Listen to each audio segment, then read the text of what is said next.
Okay, so I'm already live. Alrighty. Good morning, everybody. I am in Central Florida, so it is currently now 10:06. I'm hopping on live. I've had a beautiful, beautiful morning. I hope everybody has been able to experience this beautiful, blessed morning, whether it's through sleeping in or going to a job that you excel or learn or really good at in some way, enjoying it your own. At the moment, I am sitting in my apartment right by my balcony that's facing towards a sort of wilderness, and I'm just enjoying the sky. Very bright, very energetic, very beautiful. I'll open the door for a second. You can hear there was a lot of birds, a lot of squirrels, there's plenty of trees, very beautiful. My Facebook is Tiana Boston, and you can also find me on Instagram, Balance Your Yin Yang. I plan on adding all that once I just get the messages out. Because I've been noticing, when you start your spiritual path or you start really recognizing thyself, you start seeing milestones and patterns and lessons and certain things that really, regulate with your soul. And you want to speak about it, you want to experience it in the positive light that you can see it now. You want to share with others and share the beauty of learning and possible, connection. But there's always a time and a place, and having complete faith in your divine timing, in your calculation of manifestation and soul alignment. You know when it's time to stop really taking in all of these lessons and all the beautiful synchronicity of the universe. I mean, I could go on for hours and hours, from just when I started my spiritual path in the beginning of June. I could go on for hours about what I've learned. But when you start reflecting on, I started really understanding my spirit at this time, you realize you've been walking your spiritual path your whole life. There's just those milestones, and you have to tap into those. So, I'm at the point where I've had a lot of thoughts, I have a lot of feelings and all that other things, but I'm also very open. I love hearing people's thoughts. I love, reflecting and embracing other people's creativity and ideology. And I not sort of expect, but I understand that I have been so obedient in myself and fulfilling of my soul purpose that naturally those people who are brought around me bring that out.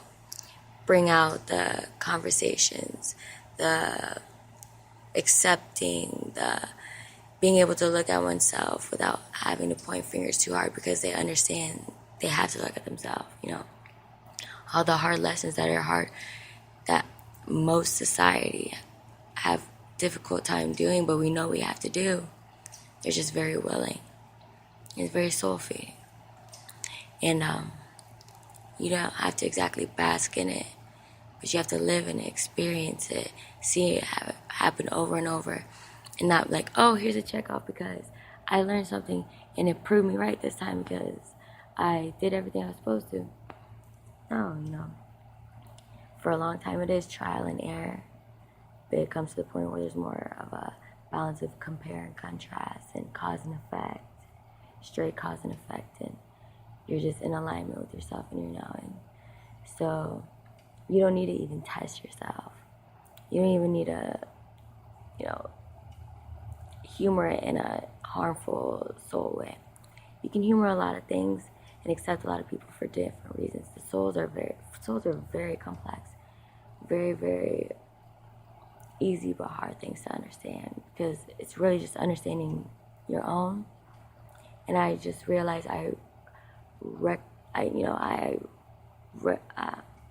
sometimes I have a good word in my head, but I can't get it.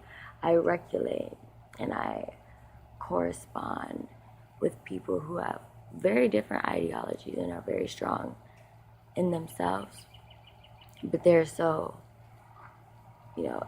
accepting to give to my accepting to receive aura and attitude and personality. And I've had to build it up a little bit. Some people have to know where you're starting on the side of ego and where you've taken yourself and where you need to be pulled back to for the healthy balance. Balance is not two scales. Balance is a kaleidoscope, just as any lessons are a kaleidoscope. That's something to really look, in yourself and understand. Because lessons to me are easy, black and white. I can explain them. And there's an underlying message to every single one. But lessons are kaleidoscopes. And things that can work for certain things with this person will not work for certain things with this person. And that's what being a Sagittarius and being an adaptable sign has really taught me. It taught me about empathism. It taught me about energy picking up and transferring. Your mood and your smile and your aura carries away natural vibrancy of yourself that it brings it up. I love that and I embrace it as long as it's reciprocated. So I knew this podcast was needed. So I can kind of just get all of what I'm thinking. And it's not always going to be, all right there. I'm going to be pulling back from who knows what and pulling it. It seems like it makes no sense. But usually what I've noticed, and I've been doing this, not for a long time, but I talk in circles a lot. I've talked in circles for a long time. It always has to do with the underlying message. Any pop-up or random that'll go around, or confusing will stop, or just there. It all has the underlying message. Just my story is, I allow my story to be more fruitful than some people allow theirs to be. Not that mine was blessed more, or harder more, or had more lessons to teach me, or have better manifestation skills at a younger age than other people did. It's just, I give myself time to reflect. Reflect is a beautiful word. It's one of those words I posted on Facebook, and I kind of wanted it to be a thoughtful word of the day. How important the word reflect is in this English language. It's a double meaning word.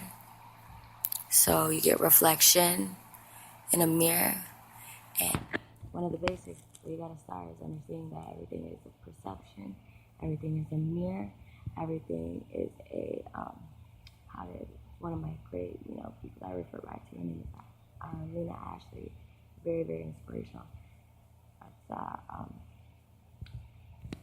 I'll pull out the word at some point, but it's something that a projection. There you go. Projection. You could be getting a clear sign, and you could have you have to dabble in and start understanding the mirror concept in order to get to that point of, okay, now I have to accept mirrors for every single thing it is, but also every single thing that is not. I have to take the responsibility as a mirror, along with being a person who attracts mirrors. And that's when your soul tells you when everything's right.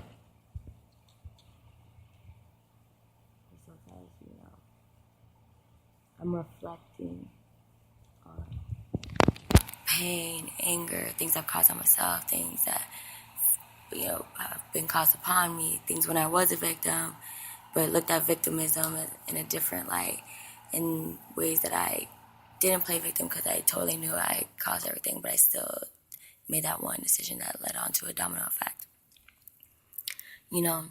We are victims, and we are not victims whatsoever.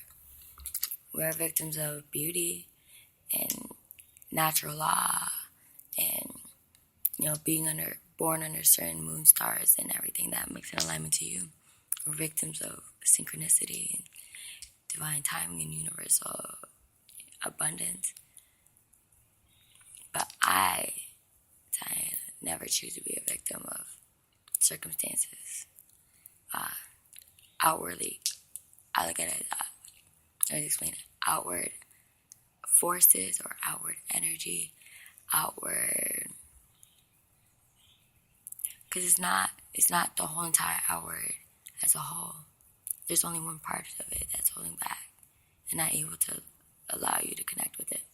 Because if you're truly an adaptable sign, and once you start learning about signs and understanding yours and taking on your roles in all sides, and start noticing the ones that you naturally gravitate towards you, the ones that these certain people's birthday fall, you start looking at it, understanding it, then you just you start unlocking key gifts that signs were born with. And it's kind of like gifted to you because you gift people their natural abilities, their natural purpose to be who they are. Nobody is born to have a perception of somebody else. Every person is born to have their own reality and their own perception and believe that they can do anything that they want to do.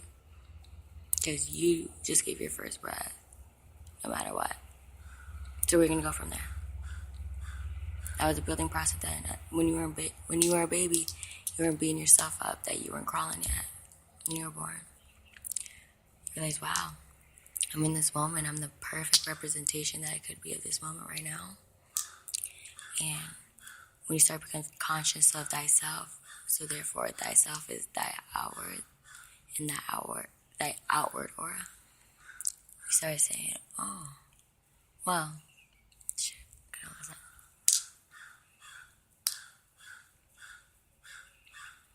yeah, I may not, be exactly where I know I could be or have been, or I know I could be if I didn't make this one decision or let this thing influence me. But I am the most perfect representation of the person I can be right this moment, right this choice. You can make this decision at any time. And then the next moment, how am I going to carry that great essence of I'm the perfect representation of me Tanya that I can be? How am I going to improve or at least carry that on still to the next moment? And that's how you live in the future, but never live in the future at all. So thank you so much, guys. This is really easy and it just kind of flowed. I'd love to hear some feedback, some thoughts, ideas, keep faith. I'm going to do another one now because one person in my spiritual family that I did ask if there's any underlying themes or topics. I could probably squeeze it out. Faith. Faith is so omniscient, it's beautiful. It's a great gift you give to yourself. Having faith in yourself means having faith in humanity, in the world, and bettering you betters everybody else, and just the natural currency and the natural radiance of Mother Earth. And then you begin to have faith in those around you, and you begin to have faith when things happen before that completely made you lose your faith, but now it doesn't even faze you because you're in a whole new outlook of life. And then faith starts to open that I can look at religions a certain way without being judgmental or stagnant or be the loudest one to be heard. And then faith takes you to other studies, science, evolution, mathematics, numerology, astrology, planets, reading the old books of Islam, not Islam, but Hinduism. But that country, India, they were telling us knowledge of brain surgery, heart surgery, and building better than anybody else ever has. And these were millions of years ago. Thank you so much, folks. Have a blessed evening. And plant your seeds. Don't be afraid to be a spark.